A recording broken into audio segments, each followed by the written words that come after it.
மிகவும் நமக்கு கிடைத்த ஒரு வரம், கிடைத்த ஒரு பாக்கியம். இந்த பாக்கியம் தெரியாதனால தான் கர்த்தர் என்னுடைய தாய் தகப்பனுக்கு சொல்லாம அவர் என்ன பிடிச்சிருக்காரு. எங்க சொந்த பந்தங்கள்லாம் உங்களுக்கு தெரியும், எல்லாரும் வசதி வாய்ப்புகள்லையும் கேரட்லையும் எல்லா விதத்துலையும் அவங்க அதிகமாக இருக்கிறாங்க. ஆனால் கர்த்தர் என்னை படைக்கும் போது பார்த்தீங்கன்னா ஒரு எளிமையான ஒரு குடும்பத்தில் பிறக்க வச்சு 12ஆம் வகுப்பு படிக்கிற வரைக்கும் பார்த்தீங்கன்னா எங்கள் வீட்டில் கரண்ட் கிடையாது. நான் உண்மையாக சொல்லிட்டு இருக்கிறேன், எங்கள் வீட்டில் கரண்ட் கிடையாது. எங்கள் வீட்டில் கரண்ட்டும் கிடையாது, சாப்பாடு கிடையாது, துணி கிடையாது. போட்டுக்க பார்த்தீங்கன்னா எங்களுக்கு வயல் இருக்குது, வீடு இருக்குது, எல்லாம் இருக்குது. ஆனால் எங்கள் வீட்டில் அப்படியே மழை பெஞ்சா ஒழுகும். இந்த கஷ்டங்களெல்லாம் நான் பார்த்து வளர்ந்துருக்கிறேன். அந்த கஷ்டத்துலையும் பார்த்தீங்கன்னா எனக்கு 13 வயசு இருக்கும். நான் போயிட்டு பூஜை ரூமில் ஏசப்பா தான் கடவுள் எனக்கு தெரியாது. அந்த ஃபோட்டோலாம் இருக்கு இல்லையா, அந்த உள்ளே போயிட்டு எங்கள் பூஜை ரூமில் தேம்பி அழுவேன். ஏன் அழுவேன் அப்படின்னா, ஒரு 80 வயசு பாட்டி அங்கேயே அவங்க யூரின் போயிடுவாங்க. எப்போ எனக்கு சாவு வரும் அப்படின்னு அவங்க சொல்லுவாங்க. அதை பார்த்தோம்னா என்ன வரும்னா, அப்போ எனக்கு 13 வயசு தான் இருக்கும். போயிட்டு பூஜை ரூம்ல அழுகுறேன், கடவுளே 3 வேளை சாப்பாட்டுக்காக என்னால் வாழ முடியாது இந்த உலகத்துல. என்ன 4 பேருக்கு புரோஜனமா இருந்தா இந்த உலகத்துல வைங்க, இல்லைன்னா என்னை இப்பவே கொண்டு போட்டுருங்க. ஏன்னா வெறும் 3 வேளை சோத்துக்காக வாழறதுனால எனக்கு எதுக்கு இந்த லைஃப், எனக்கு தேவை கிடையாது அப்படின்ற ஒரு எண்ணம் எனக்குள்ள போகும். பசங்கள்லாம் கிரிக்கெட் விளையாட போவாங்க, நான் மாடு மேய்ச்சிட்டு இருப்பேன். எங்க வயல்ல களை பறிக்கிற வேலை, பூ பறிக்கிற வேலை, இதை பறிச்சுட்டு இருப்பேன். 12ஆம் வகுப்பு முடிச்ச உடனே ஒரு சப்ஜெக்ட்ல ஃபெயில் ஆகிட்டேன். மறுபடியும் என்ன பண்ணாங்கன்னா, டிகிரி படிக்கிறதுக்கு எங்கள் வீட்டில் காசு கிடையாது. அப்போ காசு கிடையாதுன்னும் போது என்ன பண்ணேன் அப்படின்னா, நான் இந்த ஊரை விட்டு எங்கன்னா ஒரு 1000 ரூபா சம்பாதிக்கணும் அப்படின்னு சொல்லிட்டு நான் திருத்தணியில் வேலைக்கு போனேன். திருத்தணியில் வேலைக்கு போகும்போது அங்கே பார்த்தீங்கன்னா பசங்கள்லாம் படிக்க போகிறாங்க. அப்போ கூட எங்கள் சொந்தக்காரங்க பார்த்தீங்கன்னா 2000 ரூபா தானே காலேஜ் ஃபீஸ் கட்டணுன்ற யாரும் முன் வரல. மறுபடியும் ஒரு ஹோட்டலில் போய் நான் வேலை செய்ய ஆரம்பித்தேன். எங்கள் வீட்டில் டெய்லி சாப்பாடு, ஒரு முருங்கைக்காய் குழம்பு அதுதான் கிடைக்கும். வருஷத்துக்கு ஒரு வாட்டி கூட அந்த தீபாவளி வரும்போது கறி வாங்க மாட்டாங்க, சிக்கனு மட்டனு. 3 முட்டை 2 முட்டை அப்படிதான் சாப்பிடுவோம் வருஷத்துக்கு. என்ன இது ரொம்ப கொடுமையாக இருக்குது அப்படின்னு சொல்லிட்டு நாங்கள் ஹோட்டலில் வேலை செய்வோம். நல்லா சாப்பாடு கிடைச்சிது. 10 மாதம் பார்த்தீங்கன்னா 10 மாதத்துக்கு வேலை செஞ்சேன். ஒரு நாள் கூட லீவு கொடுக்கல ஹோட்டலில். அப்புறம் என்ன பண்ணணும்னு பார்த்தீங்கன்னா, என்னடா இது திருவிழா வேற ஊருக்கு வந்துச்சு, லீவு கொடுக்க மாட்டேன்னு சொல்லிட்டாரு. மறுபடியும் மாடு மேய்க்கிறதுக்கு வந்துட்டேன். எனக்கு சித்தப்பா சொல்றாரு, ஒரு நாள் நீ ஹோட்டலில் வேலை செஞ்சுதா சாப்பாடு கிடைச்சிது, மாதம் 1200 ரூபாய் சம்பளம் கிடைச்சிது, எதுக்குப்பா வந்துட்டு அப்படின்னாரு. எல்லாரையும் அசிங்கமா கேள்வி கேட்குறாங்க. நான் மாடு மேய்க்கும் போது என்ன படைச்ச கடவுள் ஒத்துருக்கிறாரு, இந்த சூழ்நிலையெல்லாம் அவர் பார்ப்பாரு, இந்த சூழ்நிலையெல்லாம் மாற்றுவாரு அப்படின்னு எனக்கு ஒரு விஷயம். அப்புறம் பார்த்தீங்கன்னா எங்கள் சித்தாப்பா என்ன சொன்னாரு, சென்னைக்கு போகிறேன். சென்னை எப்படி இருக்கிறது எனக்கு தெரியாது, ஆனால் சென்னைக்கு போகிறேன் அப்படின்னு மட்டும் சொல்கிறேன். அங்கே சென்னைக்கு போனோன்னே என்ன சின்ன பையனாக இருக்கிறான், இவனுக்கு என்ன வேலை செய்யறதுன்னா பெருக்கிற வேலை, பாத்ரூம் கழுவுற வேலை, டேபிள் துடைக்கிற வேலை, இதுக்கெல்லாம் நான் வரல, நான் சப்ளை பண்ண தான் வந்தேன் அப்படின்னு எம்காம் பிகாம் இந்த மாதிரி டிகிரி படிச்ச பசங்கள்லாம் அங்கே வேலை செய்கிறாங்க. அப்போ ஒரு பிடிவாதம் பிடிச்சேன். அப்புறமா பார்த்தீங்கன்னா அங்கே போயிட்டு அப்படிலாம் நடந்தது. அப்போ சாப்பாடு பார்த்தீங்கன்னா அவங்க எல்லாருமே சிக்கனு பிரியாணி அதெல்லாம் சாப்பிட்டாங்க. நான் அவன் வாக்குவாதம் பண்ணனாட்டி அவன் எனக்கு சாப்பாடு அவன் கொடுக்கல. 11 மணி நைட்டு என்ன பண்ணேன், அந்த பேண்ட்ரின்னு ஒன்று இருக்கும், அந்த சாப்பாடு அப்புறம் கத்திரிக்காய் குழம்பு இருக்கும் மதியானம் வச்சுது எடுத்துட்டு அவங்க டேபிளில் சிக்கனு மட்டனு எல்லாமே சாப்பிட்டுக்கிறாங்க. நான் தனியாக சாப்பாடு கத்திரிக்காய் குழம்பு தான் சாப்பிட்டுக்கிறேன். அப்போ என் கண்ணுலேருந்து அந்த சோத்துல தண்ணி போட்டினே இருக்குது. அப்புறமா நினச்சி பார்க்குறேன், எல்லாரும் என்ன கூட வேலை செய்யறாங்க, ஸ்பெஷலாக சாப்பிட்றாங்க, நான் மட்டும் இப்படி சாப்பிட்றேன். அப்போ கடவுள் சொன்னாரு, எத்தனையோ பேர் சாப்பாடு கூட வழி இல்லாமல் இருக்கிறாங்க, உங்களுக்கு இதுவாது கிடைச்சிது அப்படின்னு சொல்லிட்டு அந்த கண்ணீர் விட்ட சாப்பாடை சாப்பிட்டு நம்ம சாப்பாடு கஷ்டப்படுறவங்கள பார்த்தா நம்மளுக்கு ஒரு பரிதாபம் வந்தது. அப்போ இந்த மாதிரியே போயிட்டு இருக்கும்போது வீட்டில் அரிசி ஒரு பஸ்தா எடுத்து கொடுக்குறது, அப்புறம் நான் வந்தோம்னா சிக்கன் வாங்கி கொடுக்குறது, கொள்றது, அப்படிலாம் போய் கடவுள் அப்படி பண்ணேன். அப்புறமா பார்த்தீங்கன்னா எங்கள் ஹாஸ்டலில் பார்த்தீங்கன்னா அங்கே தங்கியிருந்த பக்கத்தில் ஒரு பிரதர் ஒருத்தர் சர்ச்சுக்கு போயிருக்காரு. அவர் என்ன சொன்னார், ஏசப்பா தான் கடவுள் அப்படின்னாரு. நான் நம்பவே இல்லை. ஒரு 3 மாதம் 4 மாதம் அவர் அன்பாக பேசுவார், நேர்மையாக இருப்பார். சரி ஒரு நாள் போய் தான் பார்க்கலாமே அப்படின்னு நான் சர்ச்சுக்கு போனேன். போன உடனே என்ன நடந்தது எனக்கு தெரியாது. போன உடனே வந்து ஆண்டவர் அனாயிட்டிங்காக இறங்கிட்டார். இறங்கிட்ட உடனே காலேஜ் வேற போக ஆரம்பிச்சேன். அப்போ கேட்டரிங் படிக்க ஹோட்டல் வேலையை விட்டுட்டு அப்போ நைட் டியூட்டி செக்யூரிட்டி வேலை பார்த்தேன். செக்யூரிட்டி வேலை எப்படின்னா எல்லா கதவும் க்ளோஸ் பண்ணிட்டு உள்ள 10 தூங்கணும். 6000 ரூபாய் சம்பளம். அப்படி பார்க்க என்ன பண்ணிட்டேன், ஒரு நோட் புக்கு ஒரு பெண்ணை எடுத்துன்னு வச்சுட்டு இருப்பேன். என் பாட்டுக்கு எனக்கு ஒன்றுமே தெரியாது, நான் எதையும் யோசிக்கிறதும் கிடையாது. அது பாட்டு வந்துக்கிட்டே இருக்கும், எழுதிக்கிட்டே இருப்பேன், சிரிச்சுக்கினே எழுதுவேன், அழுதுகினே எழுதுவேன். ஒரு கிட்டத்தட்ட 70-80 பாட்டு எழுதிட்டேன். எப்போ 2010 நான் இது என் வீட்டுக்கு வந்தேன். வந்து என் அம்மாட்ட சொல்றேன், அம்மா இந்த போட்டோ எல்லாம் கடவுள் கிடையாது, ஏசப்பா தான் கடவுள், மொத்தம் எடுத்து போறியா இங்க குப்பையில அப்படின்னு சொல்ல ஆரம்பிச்சுட்டு கொண்டாபத்துல. அப்புறம் என்ன பண்ணிட்டேன், ஊர் பசங்கள்லாம் போயிட்டு இது கல்லுலாம் கடவுள் கிடையாது, ஏசப்பா தான் கடவுள், நீ என்னடா கல்லை கொடுத்துருக்க, நேற்று வரைக்கும் நீ அதை தான் கும்பிட்டு இன்னைக்கு நான் புதுசா கும்பிடல அப்படின்னு அவங்க கேட்க ஆரம்பிச்சான். இல்லப்பா ஏசப்பா தான் உண்மையான கடவுளான நம்பிக்கையா எனக்கு எதுவுமே தெரியாது அப்படி சொல்ல ஆரம்பிச்சிட்டேன். அப்புறம் சென்னைக்கு போயிட்டு ஒரு 100 பேப்பர் பிரிண்ட் அடிச்சு, நான் இந்த பையன் நான் இந்த மாதிரி ஏசப்பாக்குள்ள வந்துட்டேன், நீங்களும் மாறுங்க, உங்க கஷ்டம் தீராம தைரியமா போயிட்டு பஸ்ல எல்லாம் கொடுக்க ஆரம்பிச்சிட்டேன். அப்புறம் என் அம்மா ஒரு வார்த்தை கேட்டாங்க, பெற்றது நானா இல்லை ஏசப்பாவா அப்படின்னு. இது எனக்கு பதில் தெரியல. அவன் என்ன பண்ணிட்டேன், ஆண்டவரே இருந்தா உங்களுக்கு உண்மையா இருக்கணும், நீ உண்மையான கடவுள் தான், இவங்க இப்படி சொன்னா எனக்கு அப்ப 21 வயசு எனக்கு புரியல. அப்புறம் என்ன பண்ணிட்டேன், நான் வந்து விளையிட்டேன், ஆண்டவரை விட்டு சர்ச்சுக்கு போட்ட விட்டேன். அவன் சொல்ற மாதிரியே விக்கிரக ஆராதனை போய் மனஸ்தாபமா போயிட்டுங்க ஏசப்பான்னு கூப்பிட்டு வருவேன். அப்புறமா வந்து நாள் போக போக என்ன வந்துச்சுன்னா 2017 ஒரு ஆக்சிடென்ட் ஆயிடுச்சு. இந்த மாதிரிலாம் போக மாட்டேங்க. 2017 அப்போ பிழைக்க முடியாத நிலைமை நான் போயிட்டேன். 2 நாளா எனக்கு நினைவே கிடையாது. 3ஆவது நாள் தான் நினைவு வந்தது. எல்லாமே முடிஞ்சு போச்சுன்னு எல்லாருக்கும் தெரியும். ஆனாலும் கடவுள் என்ன யாரும் ஜபம் பண்ணியிருக்கிறாங்க, அப்போ உபவாசம் வந்து எனக்காக ஜெபிச்சிருக்கிறாங்க. நான் ஆனாலும் வந்து ஆண்டவருக்கு 7 வருஷம் நான் போகவே இல்லை சர்ச்சுக்கு. அப்புறம் பார்த்தீங்கன்னா சர்ச்சு ஓட ஆரம்பிச்சிட்டேன். ஞாபக சக்தி இல்லாமல் போயிடுச்சு. அப்புறமா வந்து உடம்புல பலன் இல்லாமல் போயிடுச்சு, சம்பாதனை இல்லாமல் போயிடுச்சு. அப்பவும் கடவுள் நான் ஒன்றும் நினைக்கல, நீங்கள் சித்தம் நான் வச்சிருந்தாலும் நடக்கட்டும், நான் நல்லா சாப்பிடும்படியா ஆசீர்வதித்த தேவன் இன்னும் என்ன ஆசீர்வதிப்பாரு ஆண்டவர் நம்பிக்கையில சர்ச்சுக்காக போய் இது சொன்னாலே எங்கள் அப்பா அம்மாவுக்கு புரியல. இறுதியா எல்லாம் பண்ணி எங்க அப்பா அம்மாவுடைய தேவையெல்லாம் கர்த்தர் சந்திக்க வச்சாரு. என்னால என் பலத்தினால எதுவுமே நடக்கல. வீடு கட்ட வச்சாரு, அவன் தேவையெல்லாம் சந்திக்க வச்சாரு. இறுதியில என்ன நடந்ததுன்னா, எங்க அப்பா எங்க அம்மா கல்யாணம் பண்ணும்போது மறுபடியும் இந்து பொண்ணை கல்யாணம் பண்ணிட்டான். நான் வேணாம் வேணாலும் 4 பேர் பாஸ்டர் அம்மா கிட்ட கூட்டு நான் சொன்னேன், என் சொந்தக்காரர்கிட்ட கூட்டு சொன்னேன், நான் படிச்சதுக்கு காரணம் ஏசப்பாதான்னு சொல்லி பார்த்தேன். மறுபடியும் என்னை விக்கிரக ஆராதனை பொண்ணை கல்யாணம் பண்ணி வச்சுட்டாங்க. 4 வருஷமா பிரச்சனை. இந்த பிரச்சனையில் நான் என்ன பண்ணுவேன், ஒண்ணுமே பண்ண முடியல. லாஸ்ட்ல 3 வருஷம் குழந்தை இல்லை. ஹாஸ்பிட்டலா ஒரு 20,000-30,000 நான் செலவு பண்ணேன், குழந்தை இல்லை. என் மனைவி ஏசப்பா கிட்டவானா வர மாட்டேங்குது, பிரச்சனை. ஒரு நாள் ஆண்டவர்கிட்ட ஜெபம் பண்ணி நீ கண்டிப்பா வந்துதான் ஆகணும் ஏசப்பா சபைக்கு கூப்பிட்டாங்க. ஆண்டவர் 2024 ஜனவரி 1 வந்து சர்ச்சுக்கு போனேன். போயிட்டு என்ன பண்ணேன், ஆண்டவர் வாக்குத்தத்தம் கொடுத்தாரு, நான் உன்னோட கூட இருந்து உன்னை ஆசீர்வதிப்பேன் அப்படின்னு. அந்த வார்த்தையை மட்டும் பார்த்து நான் ஜெபம் பண்ணேன். 4 மாசம் கழிச்சு என் மனைவி வந்து கர்ப்பம் தரிச்சிட்டா. இப்போ வந்து 9ஆம் மாசம் வந்து பார்த்தீங்கன்னா வளகாப்பு வச்சாங்க. நான் தேங்காய் உடைக்கணும் போடணும். நான் அது கூட வரல. எதுக்கு வரலன்னா, குழந்தை தீட்டுப்படக்கூடாது. அது என் மனைவி சொன்னா புரியல. அதனால போன வேலைக்கிழமை நடந்த ஃபங்க்ஷனுக்கு நான் வராம சொந்த பந்தங்கள்லாம் எழுதி கர்த்தரின் பேரில் நான் வந்து திட்டு வாங்கியிருக்கிறேன். இப்போ என்ன திட்டினா நான் யாரை திட்டுற மாதிரி, கர்த்தரை திட்டுற மாதிரி. அப்போ கர்த்தருக்காக நாம் யாருக்கிட்ட திட்டு வாங்குறோமோ அப்போ நம்மளுக்கு பாக்கியம் தான் வந்து சேரும்.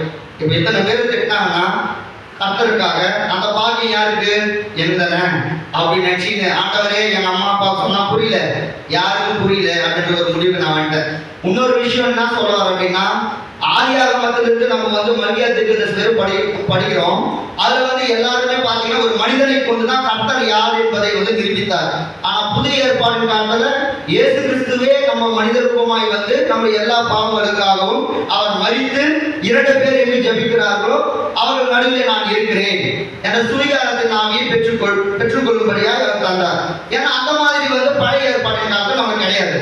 அப்ப நம்ம புதிய ஏற்பாட்டின் காலத்துல இயேசு கிறிஸ்துடைய பிள்ளையா இருந்தாலும் நமக்கு தான் நம்ம கிருபை எல்லா தயவும் நமக்கு தான் இருக்குது என்றதை நான் புரிஞ்சுக்கணும். அப்ப வந்து ஆண்டவர் எனக்குள்ள என்ன பேசினாரு, நானே பரமண்டலத்தை விட்டு எல்லா சுகபோகங்களை விட்டு நான் இறங்கி வந்தேன், நீ எதுக்காக இறங்க மாட்டியா? உங்க ஜாதி, உங்களுடைய வசதி வாய்ப்பு, உங்களுடைய பெருமை இதெல்லாம் சாதாரண மண்ணுங்க. நானு அவரே இறங்கி வந்துட்டாரு, நான் பெருமையை கட்டினேன். எனக்கு பெருமை எப்பவுமே கிடையாது, எல்லாமே சமம் தான். அந்த ஜாதியா வச்சிருக்காருன்னா கடவுள் வந்து ஆடு வச்சிருக்காரு, மாடு வச்சிருக்காரு, அது எனக்கோட வாழ்க்கை நான் புரிஞ்சுக்கினேன். ஆனா மனுஷனா மதியலாமே. இப்போ ஒரு பிச்சைக்காரன் தான் நம்ம கேவலமா நினைக்க முடியாது. ஏன்னா கடவுளுடைய சிருஷ்டிப்பு அப்படி இருக்குது. அந்த ஒரு படம் இது கூட எப்பவுமே இருக்கும் சின்ன வயசுல இருந்து. அதனால யாரும் மட்டமா நினைக்கிறது, அவன் வந்து இப்படியேப்பட்ட கேஸ்ட் அப்படியேப்பட்ட கேஸ்ட் பேசுறது அது எனக்கு பிடிக்காத காரியம். அன்பு சர்வத்தையும் தாங்கும், சர்வத்தையும் தவிர்க்கணும் வேதம் சொல்லுது. அதனால அன்பா இருக்கணும்னு அர்த்தம். இதெல்லாம் தாங்கிதான் ஆகணும். ஏசப்பாவே ஒரு பாவம் செய்யாத தாங்க நம்மளாம் ஏமாத்துறோம் அப்படின்றத நான் புரிஞ்சுக்கினேன். ஆண்டவர் வந்து எனக்குள்ள வந்து அநேக பாடல்களை வந்து தந்திருக்காரு. அந்த பாடல் வந்து ஒரு ஆவிக்குரிய ஒரு பாடலாக தான் தேவன் எனக்கு கொடுத்துருக்காரு நம்புறேன். அந்த பாடலை நான் பாட போறேன். நீங்க அதை வந்து நம்பிக்கையோடு பாடுங்க. கடவுள் வந்து நான் எப்பவுமே ஒரு வார்த்தை, நான் உன்னை விட்டு விலகுவதும் இல்லை கைவிடுவதும் இல்லை என்ற வார்த்தையை நான் எப்பவுமே பிடிச்சிப்பேன். நான் ஜெபம் பண்ணும்போது முட்டி போட்டு அந்த ஜெபத்துல கண்டிப்பா அந்த வார்த்தை இருக்கும். உன்னை தொடுகிறவன் என் கண்மணியை தொடுகிறான். ஒரு மனுஷனோ வானமண்டல பொல்லாத ஆவியோ இந்த உலகத்தில் இருக்க யாரா இருந்தாலும் என்னை கொடுத்தாங்கன்னா அது ஏசப்பாவை தொட்டா மாதிரி நான் நினைப்பேன். புரியுதுங்களா? நான் உன்னை விட்டு விலகுவதும் இல்லை கைவிடுவதும் இல்லை. நான் இருக்கேன் அவன் கூட. உன்னை யாரும் வரட்டும், சொந்தக்காரன் மண்ணை எத்தனை மண்ணு வந்து நிக்கட்டும், மொத்தாது வரட்டும், ஏசப்பா என் கூட ஒத்தால இருந்து ஜெயிப்பாரு அந்த ஒரு நம்பிக்கையில தான் நான் இவ்வளவு ஓட்டம் ஓடினேன். சென்னையில நான் வந்து 2010 போனேன், 2015 போனேன். இதுக்கு என்ன ஒரு முடிவு கட்டலாம்னு சொல்லிட்டு நான் ஒரு பிரயாசப்பட்டு சர்ச்சுக்கு போகும்போது இந்த வருஷத்துல பாத்தீங்கன்னா 4 மாசத்துக்கு ஒரு சேனல் ஒன்று ஆரம்பிச்சிருக்கிறேன். ஓப்பன் யுவர் ஹார்ட் தமிழ் அப்படின்னு சொல்லிட்டு ஜீசஸ் லவ்ஸ் யூ அப்படின்னு சொல்லிட்டு ஆரம்பிச்சிருக்கிறேன். அதுல வந்து எனக்கு யாருமே தெரியாது உலகத்துல. ஆனா 411 பேர் சப்ஸ்கிரைப் பண்ணியிருக்காங்க. யாருமே தெரியாது. நான் வந்து வேகம் ஃபுல்லாவும் படிக்கல. ஆனா 411 பேர் சப்ஸ்கிரைப் பண்ணிருக்காங்க. எதுக்குன்னா ஒரு ஆசைன்னா, நம்ம யார் தேவன் நம்மோடு இருக்கிறார் பாடல் மூலியமா சென்னையிலிருந்தே எல்லாரும் தெரிவிச்சுட்டு நம்ம ஊருக்கு போனாதான் அவங்களுக்கு புரியும். நம்ம அதை பண்ணிட்டு நம்ம ஊருக்கு போயிடலாம் அந்த ஆசைக்காக தான் நான் முயற்சி பண்ணியிருக்கிறேன். ஆனா முயற்சி பண்ணாலும் அநேகர் சப்போர்ட் பண்ணுவாங்க, சப்போர்ட் பண்ண மாட்டாங்க. அவருக்காக ஒரு ஆல்பம் மாதிரி வெளியிட்டு இன்னொரு பையனா கூட ஆண்டவர் இருக்கிறாரு அந்த ஒரு சாட்சியை வந்து உலகத்துக்கு காட்டினாதான் எங்க அப்பா அம்மாவுக்கு புரியும். இந்த கொண்டாபத்திலே இருக்கிற ஏசப்பா 100 சம்பாதிச்சு நமக்கு புரியாது. அப்ப எல்லாருமே ஏற்றுக்கொண்டா அவங்க புரிய வேண்டிய ஒரு புரிதலை தேவன் எனக்கு கொடுத்தாரு. அதுக்காக நான் சென்னையில் இருக்கிறேன். சரிங்களா? அப்போ வந்து இதுக்கு என்ன பண்ணலாம், இவங்க எல்லாம் பிரச்சனை இருக்குது, இதனால வளகாப்பு வச்சதுனால இது போகக்கூடாது, போவாததுனால இது ஒரு கர்த்தர் யாருன்னு தான் உணரும்படியான ஒரு விஷயத்தை அவங்க உணர்வாங்க. ஏன்னா அவங்க சொல்றதுனால நான் இசைந்து போக முடியாது. இல்ல கோயிலுக்கு வாடா ஏன்னா ஓடிட்டாங்க உடைக்க முடியாது. ஏன்னா நான் கர்த்தர் புள்ளியா மாறிட்டேன். இப்போ நீங்க சிஎம் புள்ளியா இருக்குன்னு ஆசைப்படுறீங்களா, இல்ல பிரதமர் புள்ளியா இருக்குன்னு ஆசைப்படுறீங்களா, இல்ல உலகத்தையே உண்டாக்கின தேவனுக்கு பிள்ளையா இருக்குன்னு ஆசைப்படுறீங்களா? உலகத்தை உண்டாக்கின தேவனுக்கு நம்ம பிள்ளையாருக்கு எவ்வளவு பெரிய பாக்கியம். எல்லாரும் கிடைச்சுதா? நம்ம சாதாரணமா கூலி வேலை செய்யலாம், பிரச்சனை கிடையாது. அடுத்த வேலை சாப்பாட்டுக்கு பிரச்சனை இருக்கலாம், பிரச்சனை கிடையாது. ஆனா தேவனுக்கு பிள்ளையா இருக்குமா, அது எவ்வளவு பெரிய பாக்கியம். இப்போ வந்து ஒவ்வொருத்தரும் இருக்கிறவங்க எல்லாருக்குமே நான் என்ன சொல்றேன்னா, உங்களுக்கு வந்து இருக்கிறதுல நீங்க சந்தோஷமா இருங்க. ஏசப்பா உலகத்தையே இந்த வானத்தை படைத்த தேவன் சூரியனையும் சந்திரனையும் நட்சத்திரங்களையும் மழையையும் வெயிலையும் நமக்காக தான் கொடுத்திருக்காங்க. நீங்க நம்பணும். புரியுதுங்களா? அதுதான் விசுவாசம், நம்பிக்கை. அவரை மட்டும் இப்படி ஆசீர்வாதமா வச்சுக்கிறாரு, இவரை மட்டும் ஆசீர்வாதம் வச்சு நம்ம நினைக்க கூடாது. இயேசு கிறிஸ்துவை அறிதலே ஞானத்தின் ஆரம்பம் என்று வேதம் சொல்லுகிறது. எத்தனை பேர் ஏசப்பா வந்து மறுதளிச்சு உதறி தர்றாங்க. அவன் கால் பண்ணிட்டே இருப்பாரு ஆண்டவர், அவன் கால் எடுக்க மாட்டேன்றான். என்ன பண்றது? பிரச்சனைன்னு வரும்போது வருவான். அவனை கவலைப்பட தேவையில்லை. அதனால தேவன் நம்மளை எதிர் வச்சிருக்கிறாரோ, ஏசப்பா பாருங்க எல்லாத்தையுமே விட்டு அடிமை ரூபம் எடுக்கிறார். அடிமை ரூபம் எதுக்காக எடுத்தாரு? தேவனுடைய நாமத்தை மகிமைப்படுத்த. இப்ப நீங்க ஒவ்வொருத்தரும் வந்து எதுக்காக அழைக்கப்பட்டிருக்கீங்க? தேவனுடைய நாமத்தை மகிமைப்படுத்த தெரிந்து கொள்ளப்பட்டிருக்கீங்க. நீங்க இந்து வந்திருக்கலாம், மாறி வந்திருக்கலாம், இது வந்திருக்கலாம். நீங்க உலக பிரகாரமா சொந்த பந்தங்கள் ஒட்டி ஒரு இடத்து கிடையாது. வேதம் என்ன சொல்லுது? தேவனுடைய வார்த்தையின்படி வாழ்கிறவர்களே இந்த தாயும் சகோதரமா இருக்கிறார்கள். அப்போ வேதம் என்ன சொல்லுதோ அதன்படி வாழ்ந்தானா நம்ம சகோதர சகோதரிகளா வாழ முடியும். நீ இந்த கஷ்டம் அந்த கஷ்டத்துல முக்தி கிடையாது, வாழணும். ஏசப்பாவுடைய வார்த்தையை வாயில பேசக்கூடாது, பேசுனா பொத்தாது, வாழ்ந்து காட்டணும், எல்லாருக்கிட்டையும் அன்பு காட்டணும். அப்புறம் அசிங்கமா வார்த்தைகளை நம்ம பேசக்கூடாது. ஏன்னா வாயில வந்து ஆண்டவர் நம்ம ஏற்றுக்கொண்ட பிறகு நம்ம உடம்பை வந்து நம்ம பரிசுத்தம் இல்லாம பண்ணிக்கிறோம். நம்ம பரிசுத்தைக்காக பிசாசு வகை தேடி கொண்டிருக்கோம். சண்டை சச்சரவுகள் போடுவோம். யாரு போட்டாலும் ஏசப்பா இவங்க போடுறாங்கப்பான்னு அவர் கையில ஒப்படைச்சிருக்கான். ஏன்னா பழிவாங்குதல் கர்த்தருக்குரியது. சரிங்களா? இப்ப ஆண்டவர் வந்து நிறைய பாட்டு கொடுத்துருக்கிறாரு. அந்த பாட்டு ஒண்ணுன்னா பாட போறேன். இங்க அந்த ஆண்டவருடைய நாம மகிமைக்காக தான். இப்போ வந்து என்ன பாட்டு சொன்னாங்க? ஈடாகுமா அப்படின்னு ஒரு பாட்டு. ஈடாகும். மரித்து போன தங்கம், மரித்து போன வெள்ளி ஈடாகுமா? இயேசுவுக்கு ஈடாகுமா? மரித்து போன பட்டம், மரித்து போன பதவி ஈடாகுமா? இயேசுவுக்கு ஈடாகுமா? இது என்ன சொல்ல வரேன்னா, இன்னைக்கு தங்கம் இல்லையே, என் பொண்ணு வந்து கல்யாணம் வந்துச்சு, தங்கம் இல்லை, நான் என்ன பண்ண ஆண்டவரே? நீ தங்கம் மறிச்சு போயிருக்குது, அதை ஏன்னு நினைக்கிற? ஜீவன் உள்ளதை நீ நினைக்க மாட்டிய பெருசா. மறித்து போனா தங்கம், மறித்து போனா வெள்ளி. இந்த பெருமையை உலகத்தான் மனுஷன் தான் கொண்டாடுவான். ஆண்டவரை ஏற்றுக்கொண்ட அவர் தான் பெரியவர் நினைக்கக்கூடிய நாம அதை பற்று இருக்கக்கூடாது. உலகத்தின் பற்றுகள் நமக்குள்ள இருக்குதுன்னா பிசாசு என்ன பண்ணுவான்? நம்மளை நெஞ்சை குத்திக்கிட்டே இருப்பான். ஏசப்பா சொன்னாரு, என் சாஸ்தாங்கமாய் விழுந்தா எவனுக்கு சித்தமாய் இருக்கிறதோ நான் உனக்கு கொடுப்பேன் அப்படின்னு சொன்னான். அது என்ன சொன்ன? தேவனை ஒருவனை தவிர அந்த விசுவாசம் முடிவு பரியந்தம் நமக்குள் இருக்க வேண்டும். ஞானஸ்தானம் எடுத்த பிரதர், ரட்சிக்கப்பட்ட பிரதர், பெருமை பேசக்கூடாது. முடிவு பரியந்தம் சோதனை சாகுற வரைக்கும் இருக்குது. அது வரைக்கும் நீ நிற்கிறியா? அப்பதான் நம்ம பரவம் போக முடியும். சரிங்களா? அப்ப அந்த ஈடாகுமா பாட்டு பாடுறேன். ஈடாகுமா? இயேசுவுக்கு ஈடாகுமா? மரித்து போன தங்கம், மரித்து போன வெள்ளி ஈடாகுமா? இயேசுவுக்கு ஈடாகுமா? மரித்து போன பட்டம், மரித்து போன பதவி ஈடாகுமா? இயேசுவுக்கு ஈடாகுமா? மரித்து போன அன்பு, மரித்து போன பாசம், மரித்து போன அன்பு, மரித்து போன பாசம் ஈடாகுமா? சிலுவைக்கு ஈடாகுமா?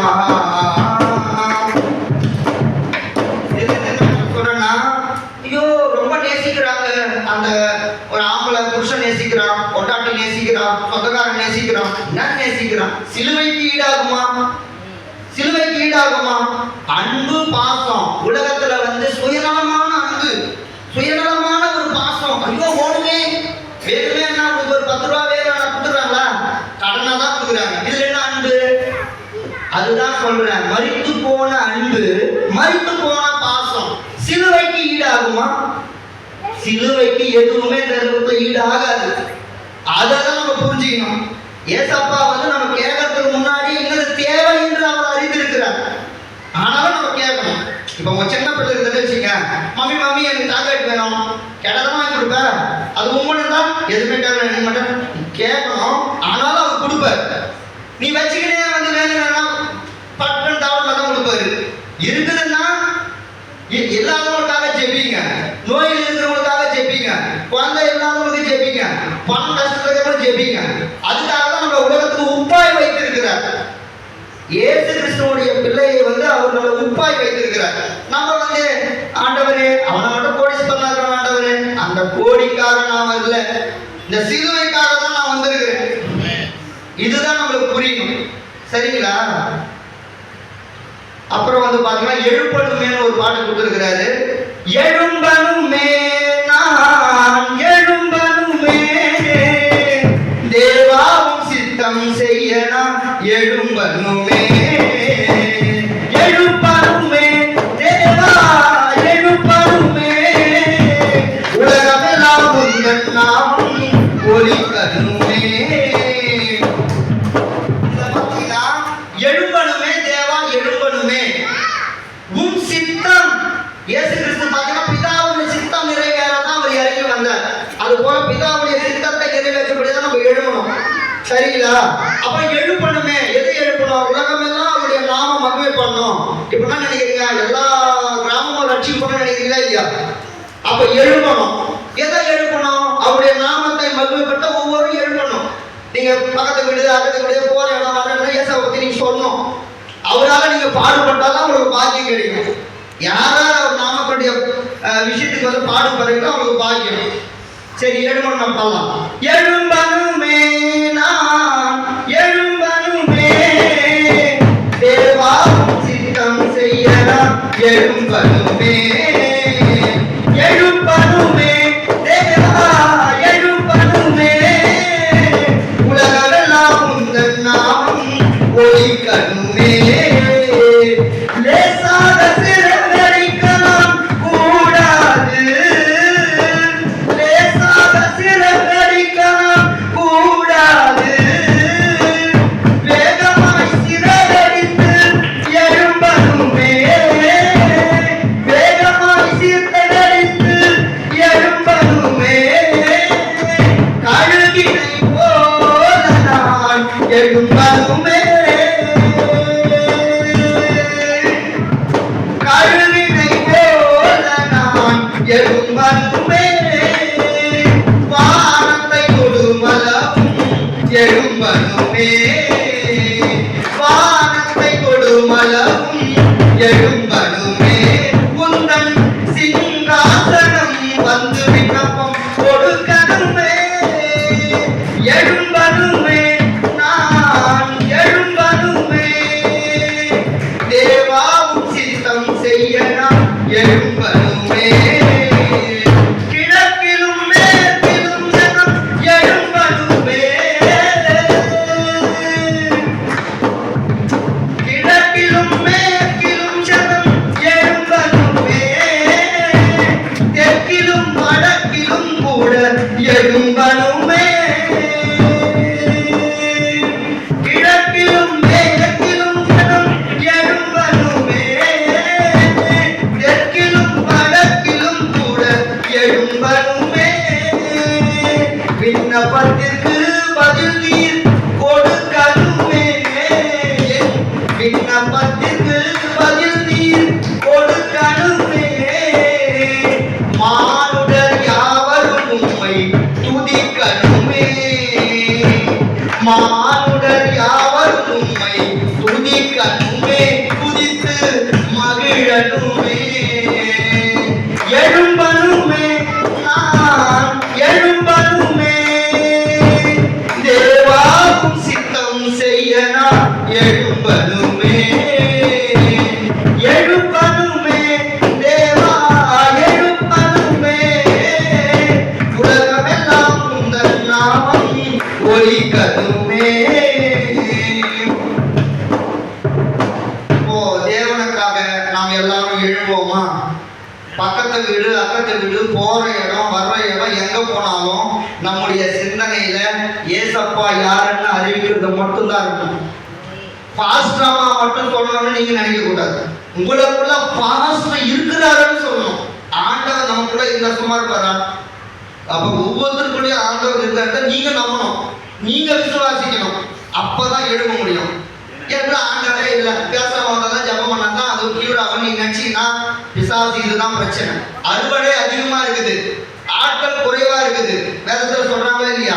அப்ப ஒவ்வொரு மனுஷனையும் ஒவ்வொரு தெருவுலையும் ஆண்டவருடைய பிள்ளைகள் இருந்தா அந்த தெருவுக்குள்ள உங்களால்தான் ரட்சிப்பு உண்டாகும்.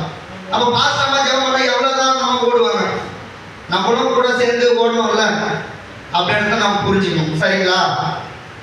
ஆண்டவர் வந்து இப்படி எல்லாம் வந்து இந்த சபையில பேசணும் நான் நினைச்சுட்டே இருப்பேன். ஆனா எங்க ஊர்ல வந்து எங்க சித்தப்பா, எங்க அப்பா, எங்க பையன் இருக்கும். ஆண்டவர் இப்ப என்ன சொல்லிட்டாருன்னா, ஆனா விட்றா, பயமே வேணாம், நான் தானே படைச்சிருக்கிறேன். ஒரு நிமிஷத்துல வந்து வேதம் என்ன சொல்லுது அப்படின்னா, பெரிய சொத்து வச்சிருக்கிறவன், ஆஸ்தி வச்சிருக்கான், உன் ஆத்மாவை எடுத்துட்டா நீ என்ன பண்ணுவேன்? அப்ப ஆத்மா வந்து ஆண்டவர் கருத்துல இருக்குது. அவன் எவ்வளவு பெருமையா பேசிட்டு இருக்கான், ஆத்மா எடுத்து என்ன பண்ண போறான்? 1:8 தானே. அப்ப ஆத்மாவை காக்கிறவர்கள் நம்ம பயப்படணும், மனுஷருக்கு பயப்பட தேவையில்லை. சரிங்களா? இப்ப இந்த வார்த்தைகள் மூலமா உங்களுக்கு விசுவாசம், நம்பிக்கை ஏற்பட்டுருன்னு நான் நம்புறேன். ஆண்டவருடைய நாமம் மகிமைப்படுத்துங்க. இன்னும் அதிகமான காரியங்கள் தேவன் என்ன கொண்டு செய்யணும், உங்களை கொண்டு செய்யணும். நான் வந்து இந்த கொண்டாபத்தில் யார் திட்டுவாங்க யோசிக்கல. ஆண்டவர் பார்த்துக்கிறார். அவர் தான் என்ன வந்து உலகத்துக்கு படைச்சிருக்கிறார்.